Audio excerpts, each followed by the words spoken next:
ഇതെൻ്റെ ഓഫീസിലെ ഒരു നോർമൽ ഡേ ആയിരുന്നു. അങ്ങനെ പതിവ് പോലെ തന്നെ ബസ്സിൽ കയറി. രാവിലെ ബസ്സിൽ കയറിയപ്പോൾ തന്നെ നല്ല മഴയുണ്ടായിരുന്നു. മെയിൻ ഗേറ്റ് എത്തിയപ്പോഴേ ഭാഗ്യത്തിന് എനിക്കിന്ന് ബഗ്ഗി കിട്ടി. നോർമലി എനിക്ക് ബഗ്ഗി കിട്ടാറില്ല. ഒന്നുകിൽ ഞാൻ ചെല്ലുമ്പോൾ ബഗ്ഗി എടുത്തുകൊണ്ട് പോകും, അല്ലെങ്കിൽ ഞാൻ ചെല്ലുന്ന ടൈമിലൊന്നും ബഗ്ഗി കാണാറില്ല. അതാണ് പതിവ്. ഇന്നെന്തോ ഭാഗ്യത്തിന് എനിക്ക് ബഗ്ഗി കിട്ടി. ബഗ്ഗിയിൽ യാത്ര ചെയ്യാൻ എനിക്ക് ഭയങ്കര ഇഷ്ടമാണ്.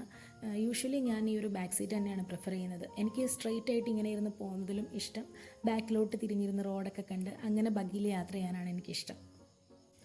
അങ്ങനെ ഓഫീസിലെത്തി വർക്കൊക്കെ സ്റ്റാർട്ട് ചെയ്തു. അപ്പോൾ അതുപോലെ തന്നെ രാവിലെ ചായ കുടിക്കാനായിട്ട് ഇറങ്ങി. ഇതെൻ്റെ പുതിയൊരു ഹാൻഡ് ചെയിനാണ്. അപ്പോൾ അതിൻ്റെ ഭംഗിയൊക്കെ കാണിച്ച് ഞാനിങ്ങനെ ചായ കുടിച്ചു. ഇത് ഞങ്ങൾ ചായ കുടിക്കുമ്പോൾ മിക്കവാറും ഈ ഒരു വ്യൂ ആസ്വദിച്ചാണ് കുടിക്കാറ്. നമ്മളുടെ IBSൻ്റെയും അതുപോലെ WTCയുടെ ഒക്കെ ഒരു പോർഷനാണ്. ചായ കുടിച്ചിട്ട് വന്നപ്പോൾ ഈ രണ്ടുപേര് സുഖമായിട്ട് കിടന്നുറങ്ങുന്നു. അവർക്ക് പണിക്കൊന്നും പോകണ്ടല്ലോ, ഇങ്ങനെ സുഖമായിട്ട് കിടക്കാമല്ലോ അല്ലേ. അങ്ങനെ വീണ്ടും വർക്കൊക്കെ സ്റ്റാർട്ട് ചെയ്തു. ഇനി നെക്സ്റ്റ് ലഞ്ച് ടൈമാണ്. അപ്പോൾ നമ്മളിന്ന് പുറത്തുനിന്ന് ലഞ്ച് കഴിക്കാമെന്ന് പ്ലാൻ ചെയ്തു. അപ്പോൾ ഊബർ വിളിച്ചാണ് നമ്മൾ പോകുന്നത്.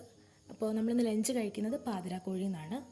സ്ഥിരം അൽഫാം മന്തി തന്നെയാണ് ഓർഡർ ചെയ്തത്. അൽഫാം മന്തി എൻ്റെ ഫേവറേറ്റ് ആണ്. ശരിക്കും ഫസ്റ്റ് ടൈമാണ് ഞാൻ ഇവിടുത്തെ അൽഫാം മന്തി കഴിക്കുന്നത്. കാരണം ആദ്യത്തെ തവണ ഇവിടെ വന്നപ്പം ഇവിടെ ഫുഡൊന്നും ഇല്ലായിരുന്നു. അതുകൊണ്ട് നമ്മൾ തിരിച്ചു പോവുകയാണ് ചെയ്തത്. ഇത് ഈവനിങ് ടൈം ടീ ബ്രേക്കിന് ഇറങ്ങിയതാണ്. അപ്പോൾ ഞാൻ ജസ്റ്റ് ഒന്ന് ഫോട്ടോ എടുക്കാൻ വേണ്ടിയിട്ട് പോസ് ചെയ്യുന്നതാണിത്. അപ്പോഴത്തേക്ക് നല്ല കാറ്റ് വന്നു.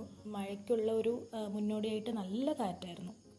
അപ്പോഴത്തേക്ക് ഞങ്ങൾ ഓടിച്ചാടി ചായ ഹട്ടിൽ കയറി ചായ കുടിക്കാൻ തുടങ്ങി. ഈ ആൾക്കാർ ഇവിടുത്തെ സ്ഥിരമാണ്. ഞാൻ മുന്നേ വീഡിയോയിലും കാണിച്ചിട്ടുണ്ട്.